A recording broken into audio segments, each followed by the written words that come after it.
back to predictions week. Today, we are getting an early preview of Brou's ballot. Chris Broussard, of course, is an official voter of the league's awards, has been for years, but this is just in pencil. Yes. Unlike our predictions, which we are staked to, even though earlier today, Brou tried to move off of his Clippers pick in the morning meeting. Yeah. Brou, take it away. I do have an adjustment later on. All right, these are the awards, and again, it's in pencil. There's a little time left, so maybe some of this will change. Rookie of the Year, Wemby, he's going to be the face of the league. And I'm going to say this, and this shouldn't even be a surprise. I'm not saying this is going to happen for sure. I'm not saying it's definite. Ceiling, go. Oh, wow. Ceiling. That's the ceiling. He might not reach his ceiling, but that's the ceiling. And floor is Akeem. Probably. Probably. His floor? I mean, unless he gets hurt. If he's healthy, yeah, the dude is crazy. Let me see that again. I mean, it's pretty good. All right, so Wemby is the rookie of the year. Malik Monk, I'm sure you like this. Yes. You know what I liked about Monk is that you got a lot of scores off the bench. He's efficient. Yeah. There are a few more that are efficient, but there are a lot of guys around 40% shooting, 41. He's at 45 and 37 from three, and he's a playmaker. Gives you 5.5 assists a game. I like Monk. Very few guys are doing that. He's playing really well. Defensive player of the year, I know Nick's not going to like this.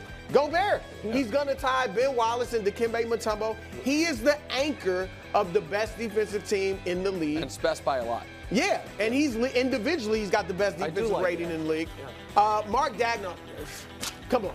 Top seed in the West, tied with Denver. They may end up at number 2, but right now he's tied for number 1 with a team that's oldest starters 25 years old. Huh. Yeah. Think about that. I mean, that's crazy. So this dude can coach. So if I may, so this is, as you know, you guys know, I don't have a vote. I don't have a ballot. At this point, it seems I never will. That's fine. I've come to terms with it.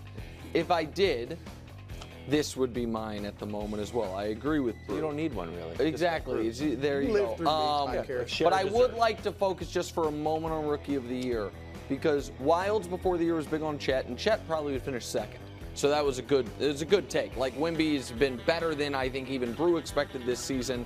And so I am not hesitant to bring up my Category 1 instantly correct takes or my Category 2 eventually correct takes.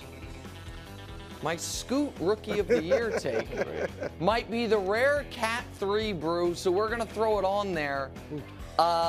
Hasn't gone great for the 3rd pick of the draft. Not a little, more than a little disappointing for Scoot Henderson. And so I just, I'm just being fair and being honest. You were at least up to 1 year in. I'm not saying Scoot's ceiling isn't the GOAT. I'm not saying that. I'm just saying that through 1 year, Brou appears to be winning that argument. Fair. So credit to you, my friend. Thank you. I appreciate that, Nick. Yeah. I'm something, No, there's nothing coming. There's something coming from out behind there, some break dancers, some banners. No. All right, here, MVP. Yeah. And this is where we'll have some fun. Jokić, it's not just, yes, I think he's the best player in the world, but we know the best player doesn't win it every year. But Nick, he's the best offensive player in the league, I think. Yeah. I mean, scoring, he does it all. There's nothing he can't do offensively. And then defensively, I mean, he's not the greatest defender, but he leads the league in defensive plus minus. He's up there in defensive rating. Like, he's not a weak link defensively because he's so big and he's smart. So they can get those fake reviews. Here's the other thing, Nick. He is, of the Western Conference's top 8 teams, and you could even include the Lakers at 9, Golden State not really. There's 2 of them that don't have don't have multiple All-Stars that are pretty much still playing well. He's one of them. So this guy has the best record in the West, running through the West, and with no All-Star teammate. SGA, the 2nd team. Sure. They're the other team that doesn't have another All-Star. And I talked about how young they are. This guy's leading the league in steals, 2nd in scoring. I got to give him his props. He's got a bunch of young kids that he's carrying. He's young himself. Tatum, look, last week was a rough week for him. Totally fair. Wasn't clutch, but look, I can't say Giannis is clutch as far as like mentality Giannis might has be been better clutch, than Tatum but he's not a go. No, Tatum. They got the best record in the league by a mile. Yep. 6 games over the best team in the West. 9.5 games over Milwaukee in the East. He leads them in scoring, in rebounding. Is right there tied with Derek White essentially for assist lead.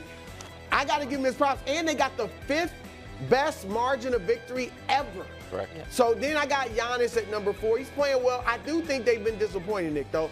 For them, he's got a great second guy in Dame, and I get it, there's an adjustment, but they've been a little bit disappointing. Still got a shot. And then Luka, I mean, Luka's just a triple-double machine, even though they're not playing great as a team necessarily. I got to give him his love. Great job. So if Joker wins his 3rd MVP, this is the company he would be with. Everybody has 3 or more. The bottom row, Magic, Larry, Moses, and then Joker if he got 3. So how do you think this would affect his legacy, Nick? Well, yeah, I mean, to me, the top, I disagree with Brou and SGA and Tatum. I'd have Jokić and then Giannis, and I'd have it closer than Brou seems to have it. Because Giannis, you could put his head there where Jokic's is. But that's right.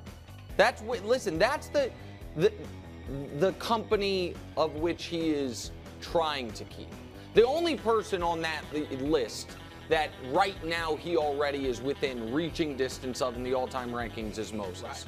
Right. And I think he'll get Moses. No, I think he's likely to surpass Moses in most people's all-time rankings. I think we don't have to get into it. Wildes gets annoyed when Brou and I do 80s basketball reminiscing, but I think Moses is one of the most underrated players ever. I think he's one of the 15 greatest players ever. But that's the area Jokić is trying to encroach upon. I don't think that winning this MVP, Brou, and the championship this year for Jokić or Giannis would move them ahead of anyone else on that list. Moses, though. It would. For a championship and MVP for either of those 2 guys would move ahead of Moses, but not Bird or Magic or Wilt. Okay. Quickly, title time. Celtics officially the favorite, and Boston dispatched to the Jazz last night for their 51st win of the year. They also, as Brou mentioned, have an 11-point margin of victory, good for 5th of all time, with the caveat that the teams ahead of them all won the title. So, Brou, does this sway you to thinking the Celtics are going to bring home the Larry O'Brien trophy? It's an interesting thing. I mean, you can't deny that history, but I will say this. I talked to Hubs about this. He said it was okay. He said stuff is written in, the cement is wet still. So I still got Boston winning the East. Week. I know. This is still predictions week. Yeah. I got Boston winning the East, but instead of beating Miami, they're going to beat Milwaukee in the conference finals. What? So it's Boston over Milwaukee. And so talk to Hubs. You got an issue that? with All right, but who do you have in the finals? All right, so, no, I got Boston beating Milwaukee in the Eastern Conference. Okay. So that hasn't changed. But I got Denver beating Boston. I think Jokić is just too good. And Jamal Murray. Yeah, who you keep saying Jokić gets MVP because he hasn't been an All-Star, and now you're going to tell me how great Jamal Murray is. He's interesting because you know what? This is there are a few guys here. I think Calvin Murphy maybe made one All-Star team. He's a Hall of Famer. He right now is like on a Hall of Fame trajectory, and he's never made an All-Star. Well, then maybe we should. So look at this. He's averaging numbers. In the regular season, 17 points. He's at 25 in the playoffs. Yeah, okay, yeah. The dude is bad. Agreed, in the playoffs. but you can't be like the Nuggets have nobody but Jokić, so he's winning MVP. It's a fact that he's never made an All-Star. But now he's a Hall of Famer. And he's not Dame. All right, so Dame's I don't 75. have to change anything that I did yesterday or the day before, because Bru's also, by the way, going to abandon the Clippers being in the conference finals in a moment. I mean, if they get hurt, it's in the bylaws. I wrote the bylaws. I'm going to be, Brou, the only person that's going to believe in the Bucks. The fear of the deer. That Wildes used to love the Bucks. He brought out a reindeer. The guy dropped his antlers on him. Twice bitten, one shot. Bucks over Nuggets for the finals. Ooh, really? No one's beating Denver in a 7-game series. We know how it's going to go. Denver in 6, maybe even 5. Wow. Over the Celtics. I like 6. I like 5, to be honest. If it happens in 5, the Celtics will make a major change. You think? If the Celtics, even if they make the finals, if they get worked, then they'll make a significant Also, if Denver move has to play the Lakers, that post sweep, it's that long. You go into Boston. Close game sweep 1. though, Nick. Close sweep. That's not a thing, guys. 4 games by a total of 15 points. Thanks for watching. Subscribe here to get more from the show and to check out clips from other shows on FS1.